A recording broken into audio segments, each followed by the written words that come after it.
अनुराग खुश होते हुए बोला, वाह mom, it's a great news. इतने दिनों बाद समर से मिलना हो पाएगा। वैसे मॉम, मुझे भी अमेरिका के लिए कल ही निकलना होगा, क्योंकि वहां के स्पॉन्सर ने परसों की मीटिंग फिक्स कर दी है। वैसे मॉम, मैं क्या सोचता हूँ कि हम यहाँ से भी कुछ बेस्ट डिजाइनरों को वहां ले जाएं, ताकि वहां के डिजाइनरों के साथ मिलकर भी कुछ यूनिक रिजल्ट दे सके। श्रावणी जी कहती हैं, ठीक है, जैसा तुम्हें बेटर लगे। पहले कल समर को कंपनी के चार्ज हैंड ओवर करने की तैयारी करो। अगले दिन आज श्वेता का मन सुबह से विचलित हो रहा था। उसे बेचैनी की फीलिंग आ रही थी। फिर भी खुद को संभालते हुए पीहू को प्रेम छोड़ते हुए ऑफिस चली गई। आज ऑफिस में काफी चहल पहल हो रही थी। उसे कुछ समझ नहीं आ रहा था कि यह सब क्या हो रहा है।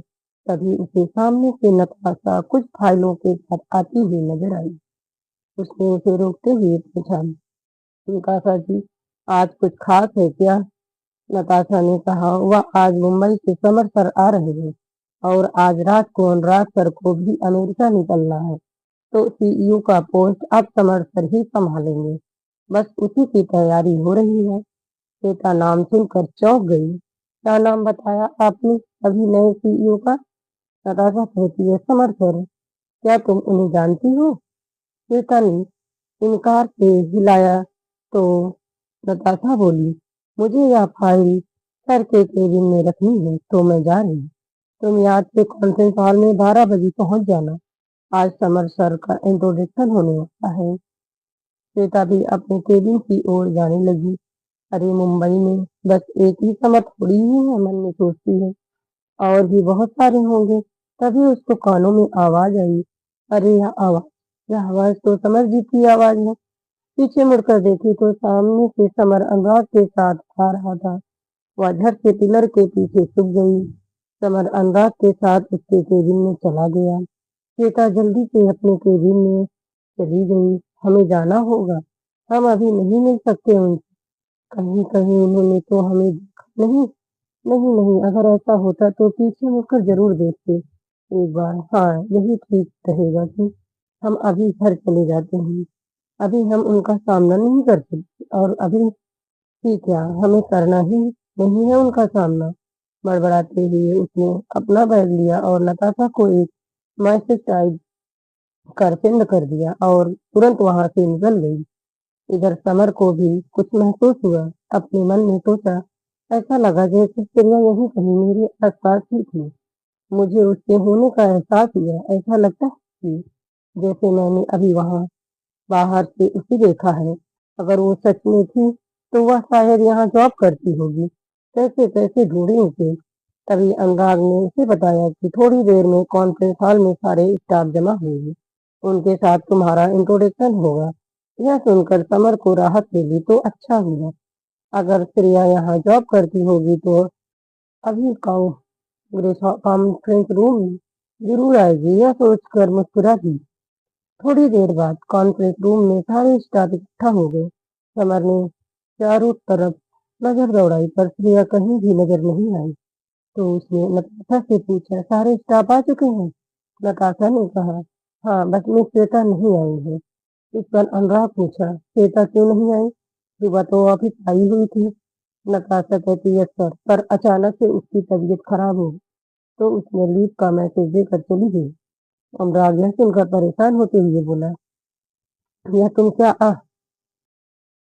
अब बता रही हो? पहले बताना चाहिए था ना। पता नहीं कैसे घर गई होगी। तभी श्रावणी जी वहां आई। क्या हुआ अनुराग, एनी प्रॉब्लम? तो अनुराग कहता है, जी मॉम, वह श्वेता की तबीयत अचानक खराब हो गई थी, वो घर चली गई है। श्रावणी जी कहती है, हाँ, मेरी बात हो गई है उससे, वह अब ठीक है। अनुराग श्वेता की खैरियत जानकर गहरी सांस लेते हुए, ओके, तो लेट्स स्टार्ट द मीटिंग। फिर सारे स्टाफ को समर का परिचय देते हुए सारी बातें क्लियर हो गई। थोड़ी देर बाद सारे स्टाफ अपनी अपनी सीट पर चले गए। समर भी अनुराग के साथ उसके केबिन में आ गया। समर थोड़ी देर बाद वॉशरूम गया। अनुराग भी चेयर पर बैठकर श्वेता को याद करने लगा। सोचा था कम से कम आज भी जी भर कर उसे देख लूंगा। थोड़ा तुमको परेशान भी कर लूंगा। फिर तो अब 3 महीने बाद ही तुम्हें देख पाऊंगा। पर तुम तो घर चली गई। मेरे पास तो तुम्हारा नंबर तक नहीं है कि मैं तुम्हें से तुम्हारी तबीयत के बारे में पूछ सकूं। मॉम से नंबर मांग भी नहीं सकता। कोई बात नहीं, तुम आराम करो। अब सीधे अमेरिका से वापस आने पर ही तुमसे मिल पाऊंगा। और हाँ, उस समय तक अगर तुम्हारा वह मिस्टीरियस हस्बैंड सामने नहीं आया तो तुम्हारी एक भी बात नहीं सुनूंगा, क्योंकि तुम्हारे चेहरे पर उदासी मुझे अच्छी नहीं लगती। प्रॉमिस, मैं तुम्हें और पीहू को दुनिया की सारी खुशियां दूंगा। यह सोचकर मुस्कुरा रहा था। सामने सबर बैठा हुआ उसे देख रहा था। श्वेता, अब वापस भी आ जाओ। यह सुनकर अनुराग हड़बड़ा गया तो समर हंस पड़ा। तो जनाब श्वेता की यादों में खोए हुए हैं? अनुराग चौंक गया। नहीं नहीं, तो फिर अपने बालों में हाथ घुमाते हुए बोला, तुम्हें किसने बताया? समर कहता है, इसमें बताना क्या है? सब कुछ तो तुम्हारे चेहरे पर ही दिख रहा है। जिस तरह से तुम नताशा को उसके लिए बोल रहे थे, सब जाहिर हो रहा था। वैसे यह श्वेता है कौन? अनुराग कहता है, क्या बताऊं यार, श्वेता क्या है, जादू। हमारे कंपनी के डिजाइनर टीम की मेंबर है और मॉम की फेवरेट डिजाइनर है। विश्वास नहीं करोगे, उसकी सादगी पर कमेंट किया था तो मॉम ने उसकी बहुत तारीफ की। मुझे चिढ़ होने लगी। ये एकदम से सिंपल सी, हमेशा साड़ी में लिपटी रहने वाली लड़की कैसे क्रिएटिव डिजाइनर हो सकती है? पर वक्त के साथ साथ उसने मेरी सोच को बदल दिया और हमें अपने टैलेंट का सबको लोहा मनवा दिया। और फिर धीरे धीरे उसकी सादगी का दीवाना बनता चला गया। समर कहता है, तो तुमने अपनी फीलिंग के बारे में उसे बताया? अनुराग कहता है, नहीं यार, खूंखार शेरनी की तरह झपट्टा मारती है मुझ पर। बात करने की कोशिश करो तो तुरंत कहती है कि नो पर्सनल बात, वरना जॉब छोड़कर चले जाएंगे हम। यह सुनकर समर हंस पड़ा। तब तो तुम्हारी टक्कर की है यार। अनुराग कहता, हाँ यार, सादगी में भी वीनस की मूर्ति लगती है। पर पता नहीं आज तक कभी उसे हंसते नहीं देखा मैंने। हमेशा चेहरे पर एक उदासी छाई रहती है। जी चाहता है कि जाकर उसे गले लगा ले, उसके चेहरे से उदासी नोच फेंकूं। समर को यह सुनकर प्रिया की याद आ गई। प्रिया भी तो बिना मेकअप के ही कितनी खूबसूरत लगती है। फिर उससे बोला, तो फिर उसे जल्दी से बता क्यों नहीं देता? अनुराग कहता, हाँ, सोच तो यही रहा हूँ, उससे बात करने के लिए कि उसे तंग करता रहता हूँ। पीहू को भी अपना फ्रेंड बना लिया ताकि उससे बात बढ़ाने में हेल्प मिले। अब बस अमेरिका से वापस लौटने पर उसे किसी भी तरह अपने दिल की बात बता दूंगा। सर्वेंट तब तक कॉफी रख कर चला गया। कॉफी पीते हुए समर पूछा, यह पीहू कौन है? उसकी छोटी बहन है क्या? अनुराग कहता है, नहीं, पीहू उसकी 3 साल की बेटी है, बहुत प्यारी है, बिल्कुल डॉल की तरह। यह सुनकर समर चौंक गया। उसके मुंह से काफी बाहर निकल गई। क्या बेटी? You mean she is another? Anurag कहता, हाँ, बट उसके हस्बैंड का कोई पता नहीं है इसके बारे में। वो कभी किसी को कुछ नहीं बताती, इसीलिए तो मैंने तय किया है कि मेरे लौटने तक अगर वह वापस नहीं आया तो मैं वापस आकर श्वेता को अपना बना लूंगा। समर कहता, वाकई में अनुराग, काफी स्ट्रांग हो तुम। क्या वह इतनी अच्छी है? अनुराग कहता, तुम मिलोगे तब तुम्हें भी पता चल जाएगा। हाँ, पर देखो मेरे पीछे तुम उसे मत पटा लेना। इस पर समर ने बोला, भला मैं क्यों ऐसा करूंगा? अनुराग कहता, अरे मैं तो मजाक कर रहा था यार। पर हाँ, बिल्कुल तेरे टाइप की है, जैसे तेरी ही कॉर्बन कॉपी है। समर कहता है, तुम निश्चिंत रहो, मैं अपनी वाइफ के अलावा और किसी की ओर देखता तक भी नहीं। अब उछलने की बारी अनुराग की। अभी तूने शादी भी कर ली और मुझे बताया भी नहीं। लंदन तक तो तुम्हारी लाइफ में कोई नहीं थी, फिर कब हुआ ये सब? समर कहता, बस बस, पहले शांत हो जाओ। लास्ट सेमेस्टर के पहले वाले छुट्टी में जब घर आया था उसी समय शादी हुई थी। फिर तो समर आगे कुछ बता पाता कि श्रावणी भी अंदर आ गई। अगर तुम दोनों की बातें हो गई हो तो अब थोड़ा काम भी कर ले। और समर, बहुत सारा काम है। फिर तुम्हारी पैकिंग भी पूरी नहीं हुई है और आज रात की फ्लाइट है तुम्हारी। अनुराग, ओके मॉम। और मॉम, आपको पता है इस घोंसे ने शादी भी कर ली और हम लोगों को बताया भी नहीं। राउडी जी कहती है, हाँ मैं जानती हूँ। अनुराग की आंखें फैल गई। क्या मॉम आप जानती थी और मुझे बताया भी नहीं? इस पर समर बोला, अच्छा ठीक है, अब इतना रिएक्ट मत करो। अमेरिका से वापस लौटो, तब तुम्हें उससे मिलवा भी दूंगा और सारी बातें भी बता दूंगा। राउडी जी यह सुनकर मुस्कुरा दी। फिर सब काम में लग गए। शाम कैसे हो गई पता ही नहीं चला। अनुराग कहता है, समझ चलता हूँ, लौटने पर मिलूंगा। और फिर उसके कान में कहा, मेरी सुपरफास्ट तेरा बस से ही रहना, काट खाएगी और हो सके तो हो उसका ख्याल भी रखना। समर मुस्कुरा दिया और वह फिर निकलने लगा तो श्रावणी भी बोली, समर तुम जब तक यहाँ हो मेरे फ्लैट पर ही रुक जाओ। समर कहता, थैंक यू आंटी, पर डैड ने यहाँ का फ्लैट रेडी करवा दिया था तो मैं वहीं रुका हुआ हूँ। श्रावणी जी कहती है, ठीक है, पहुँच कर निकल गई। उन लोगों के जाने के बाद समर भी अपनी गाड़ी से निकल गया। घर पर उसका मन नहीं लग रहा था तो वह पास ही के पार्क में आकर बैठ गया। मोबाइल में श्रेया की तस्वीर निकाल कर उसे देखने लगा। कहाँ ढूंढूं तुम्हें, कुछ तो हिंट दो। देखो सब अपनी जिंदगी में आगे बढ़ गए हैं पर मैं अभी तक यही हूँ जहाँ तुम छोड़ कर गई थी। तुम्हारे बिना मैं कैसे आगे बढ़ूं?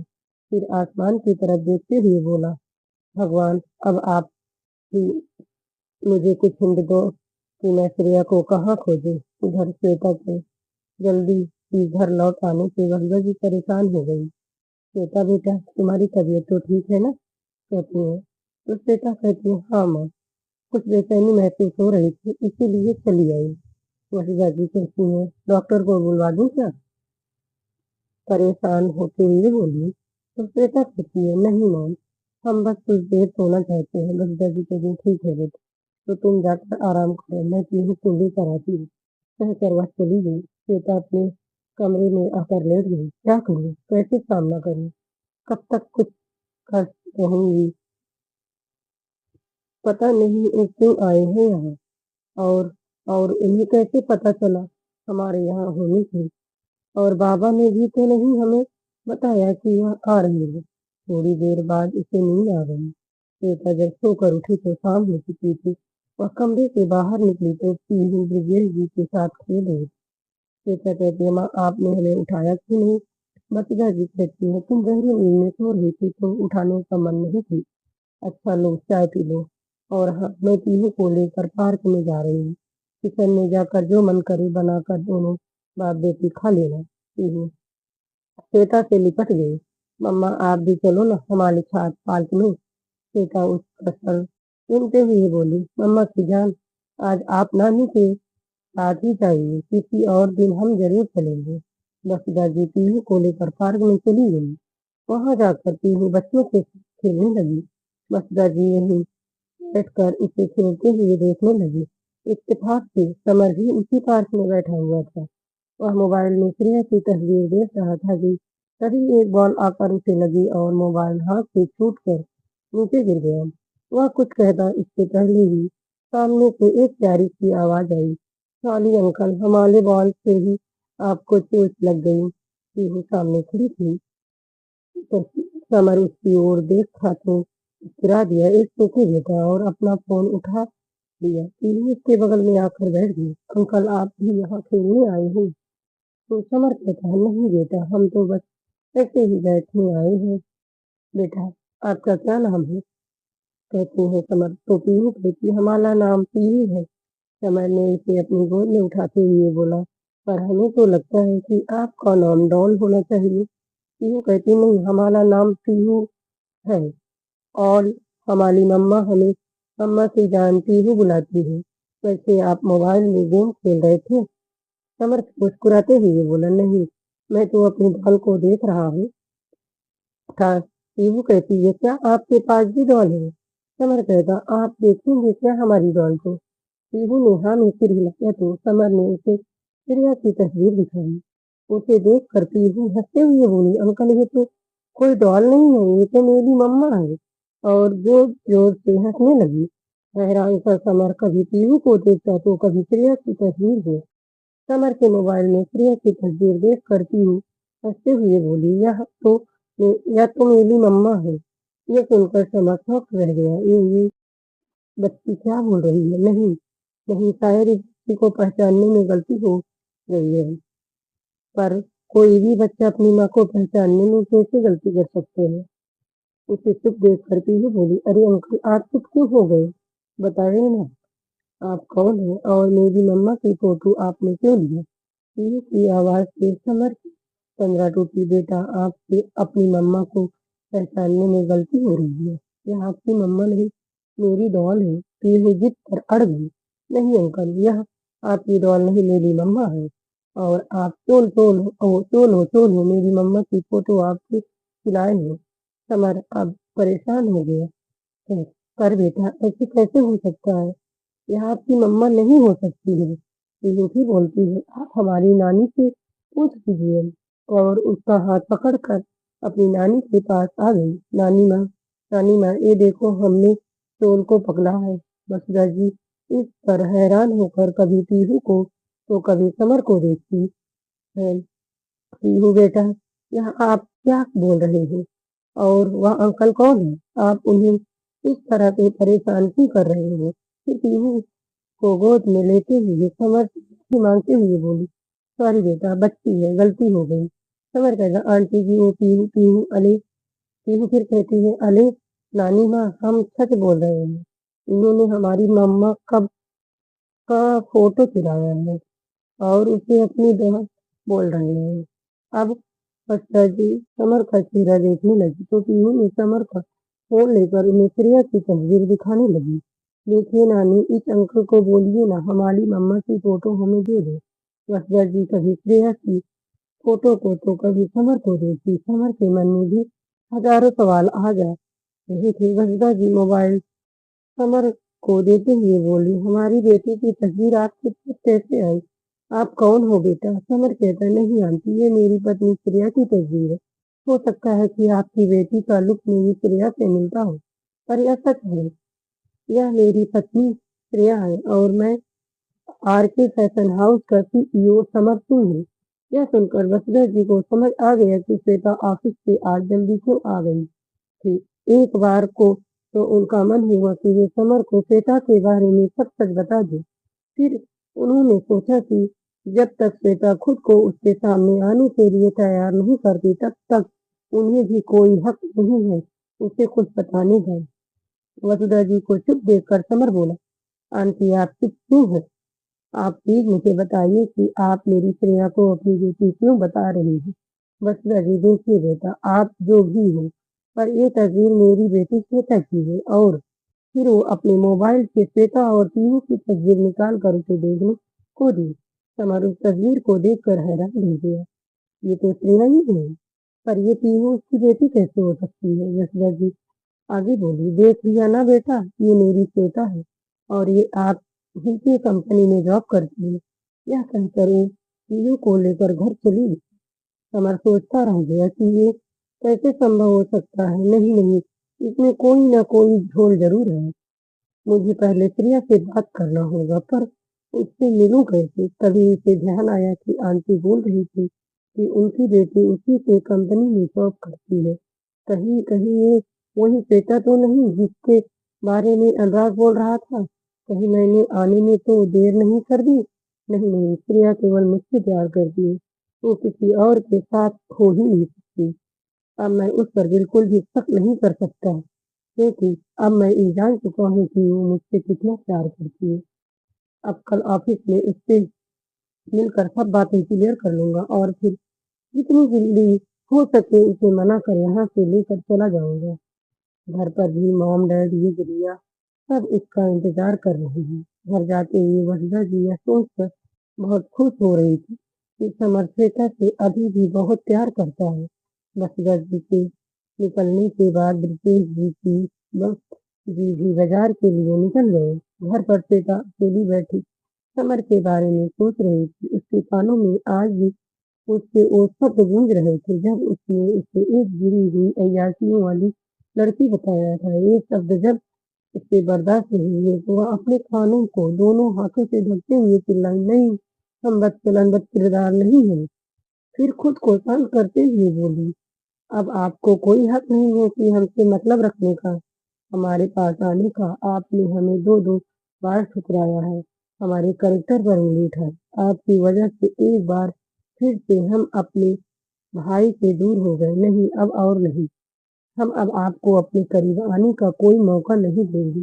तभी डोरबेल बजी। श्वेता खुद को संभालती हुई डोर ओपन की तो सामने एक हैंडसम जवान लगभग 30 साल का युवक खड़ा था। श्वेता कहती हुई, जी कहिए, किससे मिलना है आपको? वह युवक श्वेता को देखकर पहले तो सकपका गया, फिर बोला, ये ब्रिजेश जी का घर है? श्वेता कहती है, जी हाँ, ये उन्हीं का घर, पर वो अभी घर पर नहीं है, बाजार गए हैं। पर आप कौन? इस पर वह युवक बोला, मैं पीहू का अंकल सुमित हूँ। यह सुनकर श्वेता बोली, ओह सॉरी, मैंने आपको पहचाना नहीं। आइए अंदर आकर बैठिए। आंटी अब पीहू को लेकर आती होंगी। फिर श्वेता किचन में जाकर उसके लिए कॉफी बना कर लाई। सुमित कॉफी पीता हुआ उससे पूछा कि आपको इससे पहले यहाँ कभी नहीं देखा? इस पर श्वेता बोली, जी मैं श्वेता सिंह, यहाँ पेन गेस्ट हूँ। सुमित जी, एक बात पूछूं आपसे? कहती है। तो सुमित जी कहते हैं, जी हाँ पूछिए। श्वेता कही, ओ आप लोगों को पीहू की खोज खबर लेते नहीं देखा आज तक? इस पर सुमित ठंडी सांस लेते हुए बोला, पीहू के मम्मा पापा यानी कि मेरे भैया भाभी की लव मैरिज थी, जिससे मेरे माँ पापा खुश नहीं थे। फिर जब भैया भाभी का एक्सीडेंट हुआ तो पीहू की तबीयत बिगड़ गई। मेरे माँ पापा तो पहले से ही भाभी से नाराज थे, तो उन्होंने पीहू पर ध्यान नहीं दिया।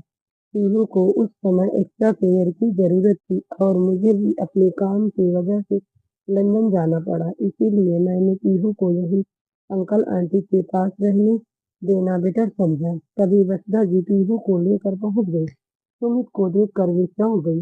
अरे सुमित बेटे, आप यहाँ? सुमित कहकर उनके पैर छूते हुए बोला, जी आंटी, आज ही लंदन से लौटा हूँ और अब भी पीहू से मिलने आ गया। वसुधा जी कहती, और घर में सब ठीक है? सुमित कहता है, जी आंटी। फिर सुमित पीहू के पास आया तो पीहू पहले थोड़ी देर उसे देखती रही, फिर श्वेता के पीछे जाकर छुप गई। मम्मा मम्मा, ये अंकल कौन है? सुमित पीहू को वापस बोलते हुए देख खुश होकर वसुधा जी की ओर देखा तो वह बोली, बेटा, हम लोग तो उम्मीद ही छोड़ चुके थे। फिर अचानक से श्वेता हम लोगों के लिए चमत्कार बनकर आई और हमारी पीहू फिर से ठीक हो गई। सुमित ने भी श्वेता का धन्यवाद किया। पर आंटी, पीहू तो मुझे पहचान ही नहीं रही है। मैं तो यह सोचकर आया था कि शादी के बाद अपने भैया भाभी की निशानी को अपने पास साथ ले जाऊंगा। वसुधा जी खुश होते हुए बोली, कब है आपकी शादी? सुमित कहता, आंटी, अभी बात ही चल रही है। तो श्वेता कहती है, सुमित जी, आप जब तक यहाँ हैं आते जाते रहिए, धीरे धीरे पीहू आपको पहचान जाएगी। फिर वो पीहू से बोली, बेटा, ये आपके चाचे हैं, आप इनसे मिली नहीं? पीहू धीरे धीरे सिर हिलाया तो वह उसे लेकर सुमित के पास आई। मम्मा की जान, आप अपने चाची से फ्रेंडशिप कीजिए। वसुधा जी उन लोगों को वहीं छोड़कर अंदर किचन में चली गई। पीहू भी धीरे धीरे सुमित के साथ घुलने मिलने लगी। थोड़ी देर बाद सुमित श्वेता से बोला, श्वेता जी, मैं कल पीहू को अपने साथ घुमाने ले जाना चाहता हूँ, पर वो तो अकेले मेरे साथ आएगी नहीं। तो क्या कल आप भी हमारे साथ चल सकते हैं? श्वेता उसका चेहरा देखने लगी तो वह तुरंत बोला, अगर आपको कोई दिक्कत नहीं हो तो। श्वेता यह सुनकर कुछ सोचते हुए मुस्कुरा दी। ठीक है, पर एक शर्त पर। सुमित खुश होते हुए बोला, ठीक है, मुझे आपकी सब शर्त मंजूर है। श्वेता कहती है, अरे, पर पहले आप मेरी शर्त तो सुन लीजिए। सुमित बोलता है, जो भी शर्त होगा पीहू की खुशी से बढ़कर तो नहीं होगा ना, इसीलिए मुझे सब शर्त मंजूर है। श्वेता कहती, ठीक है, तो आप कल 1 बजे मुझे मेरे ऑफिस से पिक कर लीजिएगा, पर वहाँ आप पीहू के डैड बनकर आएंगे, क्योंकि वहाँ हमें पीहू की मम्मा के रूप में जानते हैं और आपको पीहू के डैड के रूप में आना होगा। बोलिए, आपको ये मंजूर है? सुमित कुछ देर श्वेता को देखकर बोला, वैसे मुझे हर शर्त मंजूर है, पर क्या मैं आपसे इसकी वजह पूछ सकता हूँ? श्वेता कहती है, नहीं, हम ये नहीं बताएंगे। अगर आपको आना है तो आइए, वरना फिर पीहू के मैटर में हमसे किसी तरह की मदद की उम्मीद मत करिएगा। ये कहकर वह पीहू को लेकर अंदर चली गई। उधर सुमित जी कुछ सोच कर मुस्कुरा दिया। दूसरे दिन श्वेता सुबह से ही परेशान थी। क्या करे, ऑफिस जाए या ना जाए। रोज तो ऑफिस से भाग भी नहीं सकते हैं। माँ बाबूजी को भी शक हो जाएगा। सुमित जी को देखकर आइडिया आया था समर जी से दूर रहने का, पर वो भी तो बिना कुछ बोले ही चले गए।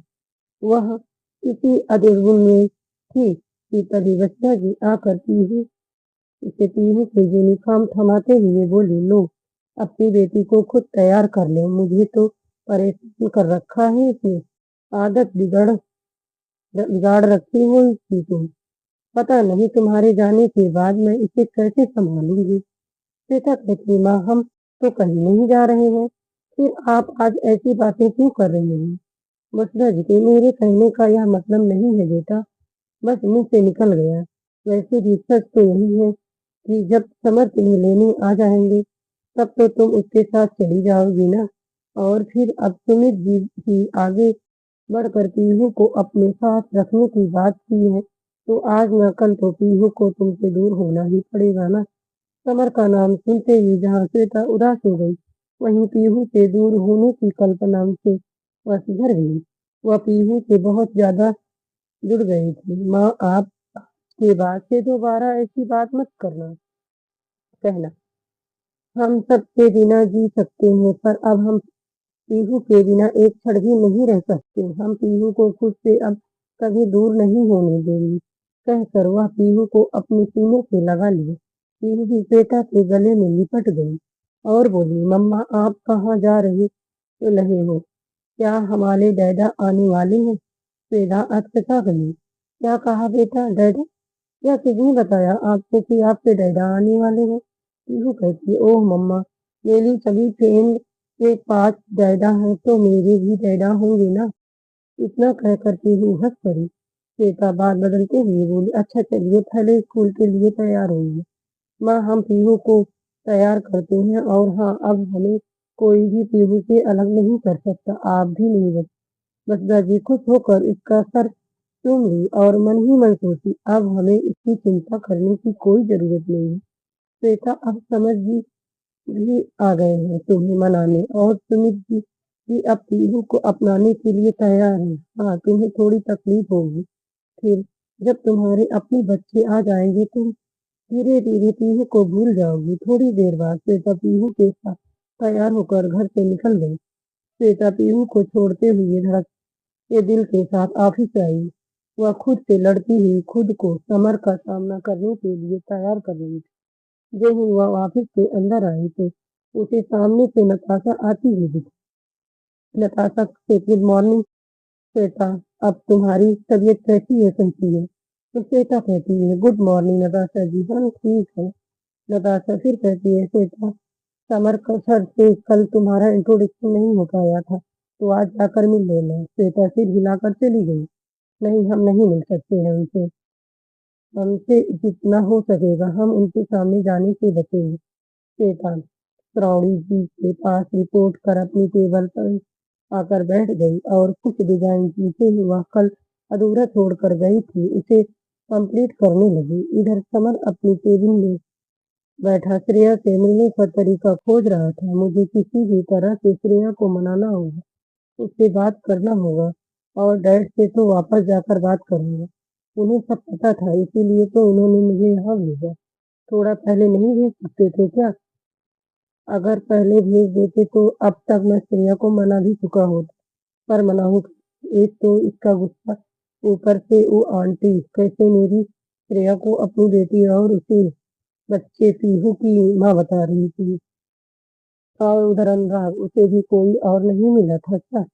सबको मेरी श्रेया ही नजर आती है, पर कोई बात नहीं, उसके वापस लौटने से पहले मैं श्रेया को मना लूंगा। पीहू की याद आते ही उसके चेहरे पर मुस्कान आ गई। श्रेया चाहे जो हो, पर पीहू तो बिल्कुल तुम्हारी तरह बोलती है। और फिर वह उदास हो गया। अगर उस रोज मुझसे यह गलती नहीं हुई होती तो आज हम दोनों के बीच में भी पीहू जैसी ही कोई जूनियर श्रेया व जूनियर समर होता। फिर समर ने लैपटॉप में कुछ सर्च किया और नताशा को बुलाया। नताशा कहती है, यस सर, आपने बुलाया? समर कहता, हाँ। मिस नताशा, यह मिस्टर कपूर के साथ जो डील होनी है, उसके डिटेल किसके पास है? यहाँ कुछ क्लियर नहीं हो पा रहा है। नताशा कहती है, सर वह डिजाइन तो श्वेता देखती है। इनफैक्ट अभी ऑलमोस्ट श्वेता के ही डिजाइन क्लाइंटों के द्वारा ज़्यादा पसंद किए जाते हैं। समर मुस्कुराते हुए कहा, वाह, काफ़ी टैलेंटेड है मिस श्वेता। यह तो वही है ना जो कल मीटिंग में नहीं आई थी? नताशा कहती है, जी सर, कल श्वेता की तबीयत खराब हो गई थी। समर, मन ही मन सोचा, तबीयत तो नहीं खराब हुई थी, बस मुझसे मिलना नहीं चाहती थी। अब मैं भी देखता हूँ कि कब तक मुझसे छुपती हो। फिर नताशा से बोला, आपने श्वेता को इसके डिजाइन की फाइल के साथ मेरे केबिन में भेजिए। और हाँ, आप भी मिस्टर वर्मा वाली फाइल कंप्लीट कर दीजिए प्लीज। नताशा कहती है, जी सर, कहकर चली गई।